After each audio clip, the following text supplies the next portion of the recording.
This is Still Rose's podcast. This podcast was created for women by women to elevate women's voices. I hope you all are doing amazing. I'm really very, very excited about what's to come in the future. And that sounds very odd to say. It's just a very blanketed statement. But in my week of good vibes, or I have 2 straight weeks of like good vibrations, right? Once my hormonal phases shift back into like this part where I can't remember the names of the phases. I really need to brush up on it, but I'm in the part where my energy is really high and it's my favorite time of the month because I get so much done. Now, on that particular note, I did already mention to you in a prior episode that I am exploring potential ADHD diagnosis for myself as an adult woman. Now, in the original post where I talked about that, I'm still very early in the process. I have my first appointment next week virtually. I messaged my coworker who's been really encouraging me to get, evaluated. And I'm so freaking excited and she's excited because, you know, to know that I've been actually overcoming something that usually you need medical support for. Well, one, I'm like, bravo to me that I've gotten this far. Two, bravo to me for even recognizing that this potentially is an issue and then getting help for it. A lot of women, a lot of young girls, and I mentioned it on a prior episode this week, ADHD is consistently missed in girls because the symptoms are not as present and they're not as in your face as they are with boys. With my son, I knew pretty immediately that something was going on. I knew when he was about 3 or 4. Like as soon as he got to school age range, 3 is a little early. But you know what? I knew something was going on really early because of his aggression and because of the way he reacted with his sisters to things. I could tell certain things were just not quite right. And then honestly, in all fairness, and I'm going to just be very transparent, it freaked me out. It really scared me because of because of how aggressive he would get, because of how angry he would get. It really disturbed me because to me as a mom, you don't want to see your children with that kind of behavior. You don't want to see them lashing out at family members and being, mean and selfish. And when you're trying to teach them to be kind as young kids. So it was disturbing for me. We as parents, don't let anything go. My husband and I have worked really, really critically hard to make sure that we're giving a very strong foundation to our kids. Something we did for our sanity that ended up actually working well in our favor because of the ADHD in our household was staying very, very strictly regimented. This also helped me, to be perfectly honest with you. The only way that I'm able to really function is if I'm very, very strict with like how I'm functioning through my day, what time slots am I doing certain things. And I lean heavily on my checklists and I lean heavily on reminders because more often than not, especially now today, sometimes I do things proactively and then I'm surprised later on that I did it because I forgot that I did it. That's number one. And I don't know if that indicates ADHD or if it indicates that I'm just getting old and my mind is going to hell. Hopefully it's not the second one. All jokes aside, I do very much heavily lean on checklists. I lean very heavily on reminders and honestly, like other people's help. I have mom friends that are so kind. They message me reminders all the time. They know how busy I am and they'll message me and say, hey, don't forget, we have XYZ event. And I'm like, oh my God, thank God. Seriously, it takes a village. Back to where we started with our kids. So we, again, kept things very, very strictly regimented and on schedule. The reason for that was purely our sanity. We had my son in 2016, and then my twins came in 2017, 3 infants at once, 3 toddlers at once. And anytime you have multiples or anytime you have kids so close in age range, it is incredibly important to get them onto a calendar. ADHD aside, keeping your kids on a schedule actually helps them. It helps them understand what's coming next. It helps prevent, as many meltdowns because you're keeping them on a schedule. The routine is very helpful to young children because it does teach them like these things have to happen kind of thing. We did it for our sanity. We were out of all the parents we knew, we were pretty much the only ones that very strictly had our kids in bed by 8 o'clock, 8:30. Did it Did it impede on our ability to be social and go out? Absolutely. Did it sometimes present an issue when we did want to, for example, in the holidays, break schedule would be out a little bit later? Absolutely, it caused a problem there. But 99% of the time, that schedule saved us. When the kids were really young and I got them in bed by 8 o'clock, I used to work from 8 until, whatever, 1 a.m. sometimes. But it gave me that opportunity to clean the house, do some laundry, get some work done because the kids were in bed. I know some other parents that let their kids just stay with their schedule. If they were going to stay up all night doing something, the kid was all up all night with them or would fall asleep on the couch. If they want to stay up late watching a movie, the kid was up late watching a movie. I know parents that would take their kids to go out with them.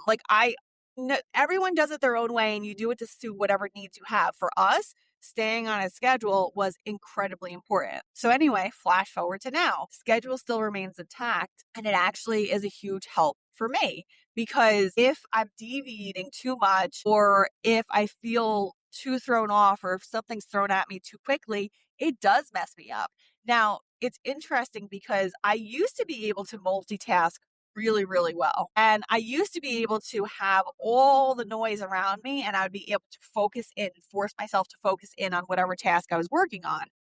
That is no longer the case, which actually really frustrates the crap out of me because as you know, I work from home. I need to be able to function with noise around me because my family is around me while I'm working. It is detrimental and it's driving me nuts. So that's thing number one that I want to try to get around or get something for. I'm happy to medicate myself just so I can you know, get over that little hump. Then beyond that, the ability to tackle tasks becomes increasingly difficult, especially on the days where my brain fog is bad. On those days, I have to give myself a tremendous amount of grace in getting things done after hours or slowly taking my time to get things done because I've had days where I can't even really articulate a sentence well. So it depends on the day and the moment. And so I really take advantage of the days where I am on fire, regular Jenny, and I could just plow through things. Today's one of those moments. So all of that all of that taking into consideration, I have my initial evaluation next week. I'm so freaking excited about it because I just want to make sure that I'm getting help that I need. Boom, mic drop. Never have I really focused on myself before, and you all know it. And this is the time where I really want to make sure that I'm giving myself the support that I need. I have seen in so many instances, I've seen every people post about this. I've read articles about it. I've talked about it here. The way for me to be the best mom that I can be is for me to make sure that I'm taking care of myself. I used to always throw everything to the side. After my kids were born, I didn't go to the doctor for 3 years because I could not wrap my head around taking a slice of time out for myself. I just couldn't do it. I had my blinders on, I put my head down, and I just kept plowing ahead. Now is the time that I'm able to actually lift my head up and say, you know what? No, I need to make these appointments for myself. This has to happen. So with all that in mind, I made sure that I made the appointment. I had some time off and I prioritized some things that I needed to get done for my future. And in that was also making sure I got a doctor lined up so that I could get evaluated and diagnosed. The part that I'm also excited about is that I'm going to be able to say to my kids, oh my gosh, guys, you know how you guys struggle with this? Mommy has it too.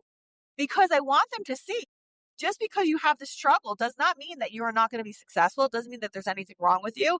It means you can be perfectly highly functional as long as you have the right tools in place. So all of that I'm super excited about. Now I mentioned before, and I'm going to mention again here, again, typically girls are not diagnosed as quickly with ADHD as boys because it doesn't present the same way.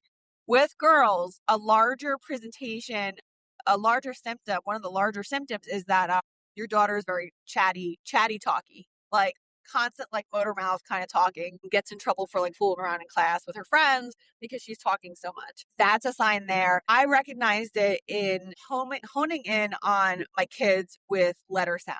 I have 3 kids, 2 of which specifically I noticed just could not remember and struggled with their letter sounds. You know what the coping mechanism was that they did? They don't know the letter sounds. phonetically, but they memorized the words so they could read.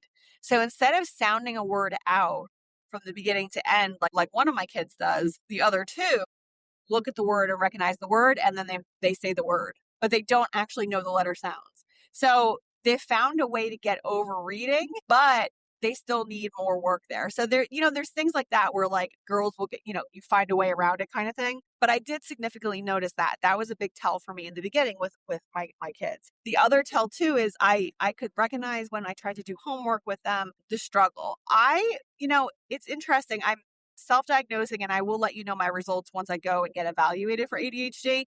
But I read very early. I started reading when I was like 3 years old, whole books, like whole sentences, ready to go. Like I was just able to do it. But I also think that was because my dad used to read every single night with me. And he would always read books over and over and over and over again.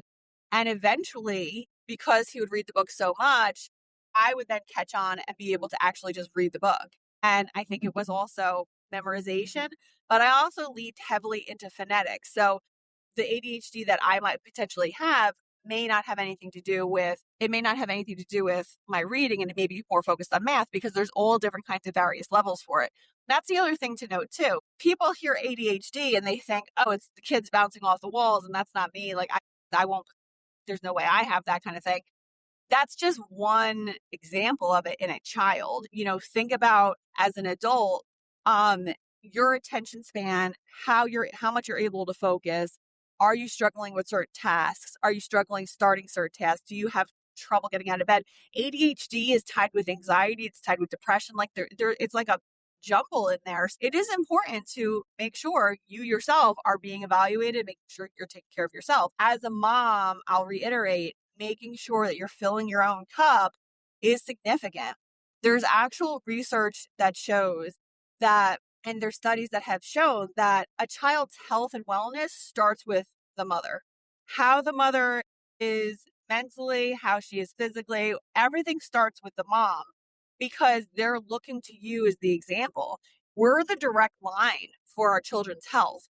And if we ourselves are not taking care of ourselves, that's going to directly impact them. So it's incredibly important to make sure you're taking that step. I know I'm at fault for never doing it and for, being pretty consistent with not taking care of myself. And so this is the time really that I want to highlight to say like, no, like it's time to stand up. It's time to pony up and it's time to take care of yourself.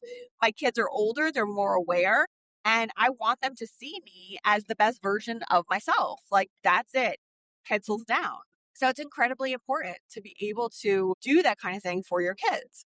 Now, the other part that I wanted to talk about very quickly here, beyond the ADHD pieces and beyond, me focusing on my health and wellness and making sure I'm okay, is I wanted to talk a little bit about the shift in parenting now young kids versus parenting toddlers. If you heard my Mother's Day episode from a couple years ago, I distinctly remember talking about wanting to be alone for Mother's Day. And I distinctly remember talking about, for Mother's Day doesn't necessarily mean you have to be around your kids. You should take time for yourself. You should prioritize your own health, prioritize, doing something for yourself because you never do. And I was thinking about that this year because this was the first year where I was very excited. Now, last year I was excited too, but this year it was just, there was a different feeling in the air.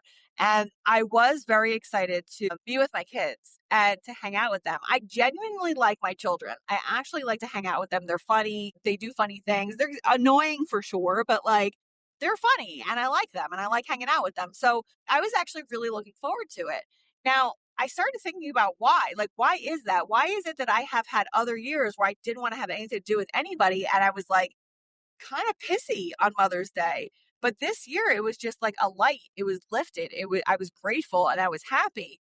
And so I started breaking it down in my head like what shifted? What could have possibly changed? The biggest difference is that my kids are older. That's the shift. Somebody had told me when my kids were little, and I remember hearing it and being annoyed because I'm like, okay, great, thanks for your help. But somebody told me when my kids were little, they were like, oh, you know what? By the time your kids hit 7, 8, that's really when things start to even out and get a little bit easier. And I remember being irritated because I was like completely overwhelmed at the time, completely just underwater. This person just kind of says out of nowhere, oh, don't worry, by the time they're 8, you'll be good. And I was like, that's 5 friggin' years from now. And I was so mad about it. But the reality of it is, yes, it's true. Like your kids are going to hit a certain age where it's not going to be as intense. You're not going to be as overwhelmed. Now, there's other things to worry about. There's other things that, as a mom, you're going to, the struggle is different with every age range. But this is probably the most pleasant right before they hit teen years for me because they were just aware. Beyond me wanting to spend time with them for Mother's Day and me being excited and grateful for them, they were also able this time for the first year to show how grateful they were with me and celebrate me in their own ways. Now, my son made it a point to make sure that he spent extra time with me. Usually he's with his buddies or he's playing video games or whatever. This time around, he was like, oh, you know what? I'll come with you to run errands. It was just company. It was just him hanging out with me. I never hang out with him like that anymore. And he was just like, I'll just come with you. Don't worry, mommy. I'll just spend time with you. He came and spent time with me. He made me a really lovely gift at school as well. But ultimately, like the time spent was really what made me feel most special. Then I had my daughters while I'm out running errands with my son. I came home and it's so funny because while I was out, I said to myself, oh my gosh, it would be a really great Mother's Day gift if somebody would just like do all the things that I normally do. Clean the kitchen like I would. So I come home and everything's nice and neat. Like, put things away, like tidy up a little bit. And I walked into the house. Can I tell you, I nearly cried. My daughter's 9 years old, did all the dishes in the sink, wiped down the stove, cleaned off all the counters, wiped everything off, organized everything, like organized the living room, folded all the blankets, like everything that I would normally do at the end of a long day, they took care of it. How amazing of a gift was that? It was not essentially about the money. I'm not looking for the glitz and the glamour, but what I am looking for is that I was seen. They actually saw me on Mother's Day and they made a specific effort to do something nice for me that they know that I would appreciate. How tremendous is that? And that ultimately is where I felt the luckiest. Now I do want to say this, it has not always been this way. You've heard in prior episodes that I was getting frustrated and upset, stressed out, and just felt like I was totally drowning and alone and nobody was helping and nobody saw me. And now finally they see. And I think it's because of the amount of talking that I've done with them that they recognize things and then they act on it. And it's such a tremendous gift. And I want to weave the message in here that, if you are feeling overwhelmed, one, it will pass. And two, make sure you're talking to your kids. Make sure you treat them as individuals and talk with them. Mommy's upset today because I get very overwhelmed with how messy the kitchen gets. And everybody leaves and leaves me alone to clean it. And I get really overwhelmed with that. Tell them. Be honest with them. My daughters know that if it gets too cluttered in the house, my anxiety goes really crazy and I get really nuts and I start yelling at everybody. Do you know what this is? You know what they do? If they see that I'm getting really crazy, they'll ask me, is it work? Is it us? Or is it the house? And I'll tell them, oh, it's work. And they're like, okay. And then they'll understand. And they come and ask me all the time, well, what is it that's bothering you that you're acting like this? Because now they know when somebody reacts a certain way to something, it doesn't necessarily mean it's you or anything in particular related to the current situation. It could be something else altogether. Being seen part of all this is like the most impressive thing. So I do want to use this as a segue to tell you, like, make sure you're talking to your kids. Be honest with them. Don't treat them like they don't know anything because they don't know anything because you haven't told them anything. Make sure you're talking with them. Make sure you're communicating with them so that they understand like what a real person needs. Otherwise, they're going to just see you as someone who does everything, doesn't ask for help, and then occasionally blows up. You don't want them to see you like that. You want them to see you as a human. And that's really the goal here. I want them to see me as a person. I'm not just your mother. I'm not just a wife. I'm a human being. And I want to be treated as such. The same way I respect you, I expect you to respect me and be kind to me. That's it. It is as simple as that. So I know I threw a lot at you. I hope you enjoyed this episode. Happy very belated Mother's Day to everybody that is a mom, whether you're a child mom, a fur mom, whatever kind of mom, a stepmom, which is also incredibly hard to do, any kind of mother you are. very happy Mother's Day to all of you. I hope you all had a really lovely Mother's Day as well. And thank you for being here with me today. And I will catch you on the next one. Take care.